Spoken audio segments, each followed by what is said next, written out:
जो मरने से पहले मरने की तैयारी करे। वलाजिज़ मन इत्तबा नफ्सहु, और बेवकूफ़ शख्स वो है जो अपनी ख्वाहिशात के पीछे पड़ा रहे। व तमन्ना अला अल्लाह, और अल्लाह रब्बुल इज़्ज़त पर बड़ी बड़ी उम्मीदें बांधे रखी कि अल्लाह गफूर रहीम।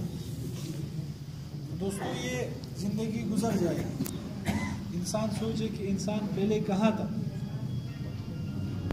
अल्लाह आलम अरवा में इंसानों को, तमाम इंसानों को अल्लाह पाक ने जमा किया और फरमाया अलस्तु बिरब्बिकुम, कि क्या मैं तुम्हारा रब नहीं हूँ।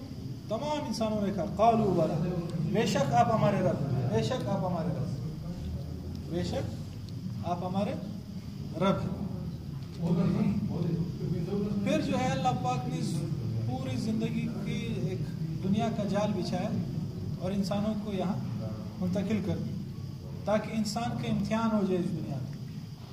अल्लाज़ी खलक़ल मौत वल हयात लियब्लुवकुम अय्युकुम अहसनु अमला, कि अल्लाह वो ज़ात है जिसने ज़िंदगी और मौत का सिलसिला जारी फरमाया ताकि देख सके कि कौन अच्छे अमाल करता है और कौन बुरे अमाल करता है।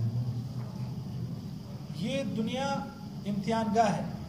जैसे कि तालिब इल्म इम्तिहान देने जाता है, उसके पास 3 घंटे का वक्त होता है। उस 3 घंटे में उसने जो लिख लिया वो लिख लिया, उसके बाद उससे पर्चा छीन लिया जाता है। तो हम इस दुनिया में आए, हमें तो ये भी मालूम नहीं कि हमारे पास कितना वक्त है। 60 साल है, 70 साल है, 40 साल है, 50 साल है, कुछ पता नहीं मौत कब आ जाए।